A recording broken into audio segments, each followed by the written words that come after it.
포이맨 칼럼 야곱과 이스라엘.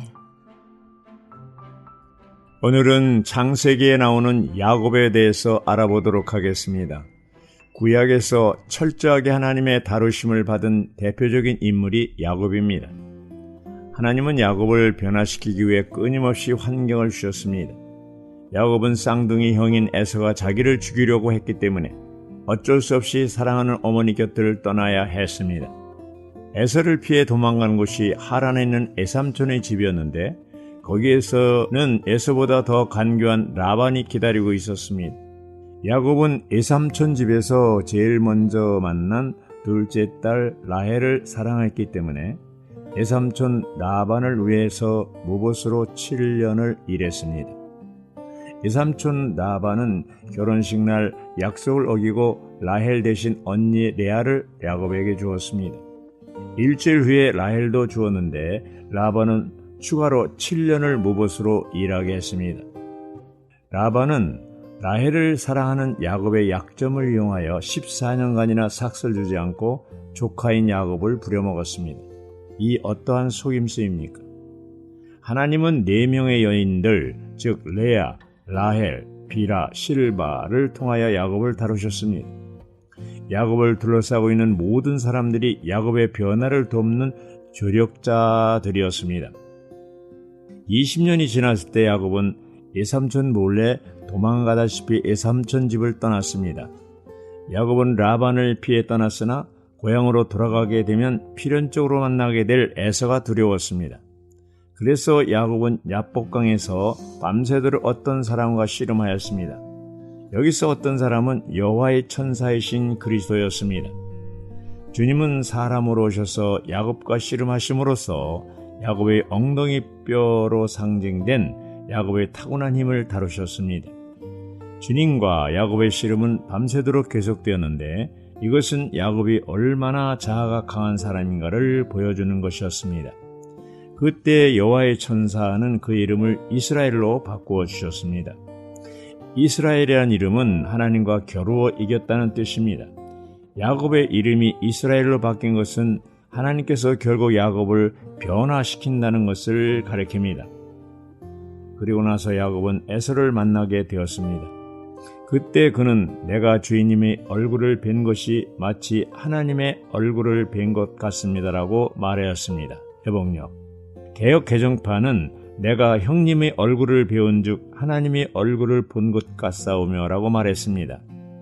야곱은 쌍둥이 형 에서를 주인님이라고 불렀고 마치 하나님의 얼굴을 뵌 것 같다고 말했습니다.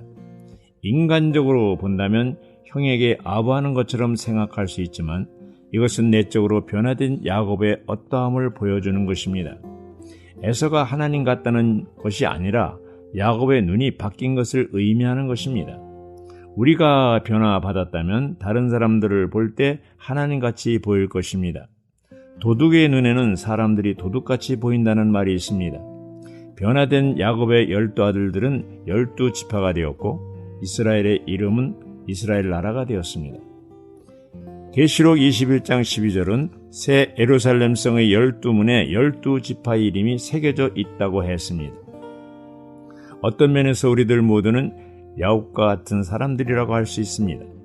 교회 생활은 야곱을 이스라엘로 변화시키는 과정인 것입니다.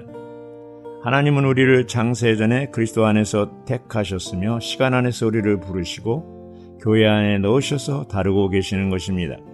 하나님은 그리스도의 몸인 교회를 산출하기 위해서 우리를 다루고 계십니다.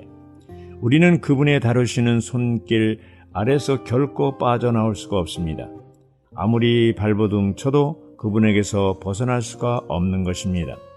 하나님은 기묘하게도 나와 반대되는 성격의 소유자들을 배우자가 되게 하십니다.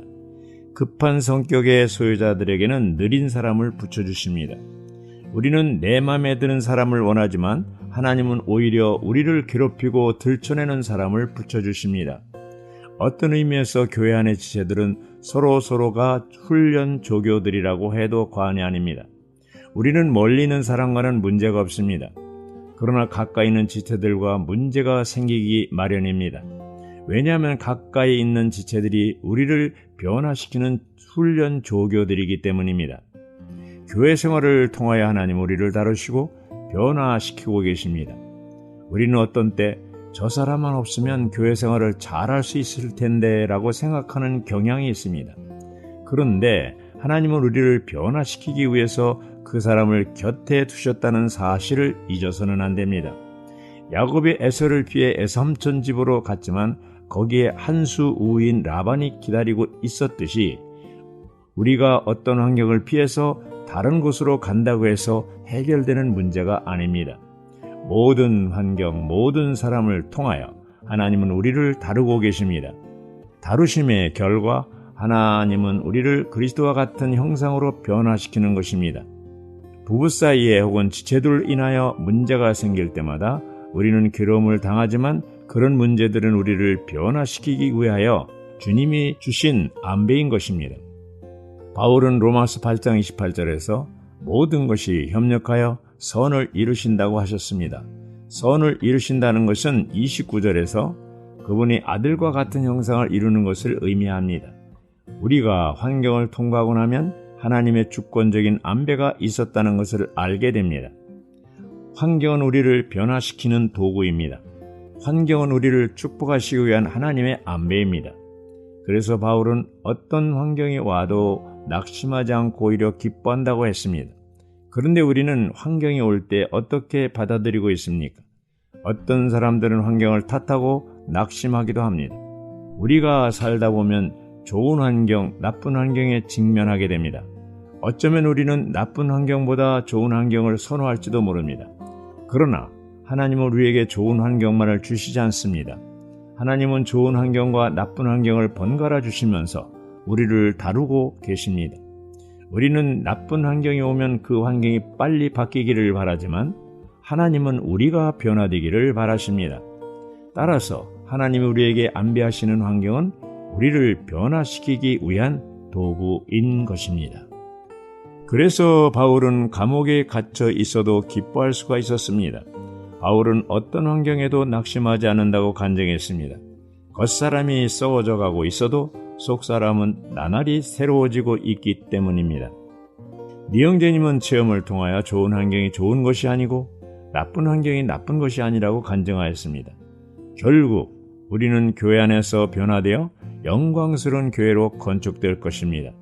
단체적으로 변화된 교회가 바로 그리스도의 몸이요 신부요 새 사람입니다.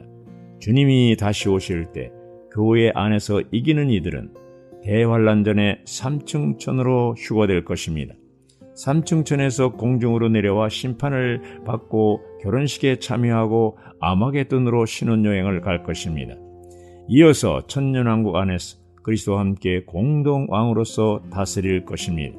새하늘과 새 땅에서 새 예루살렘으로 완결되어 영원한 생명을 누리게 될 것입니다. 아멘.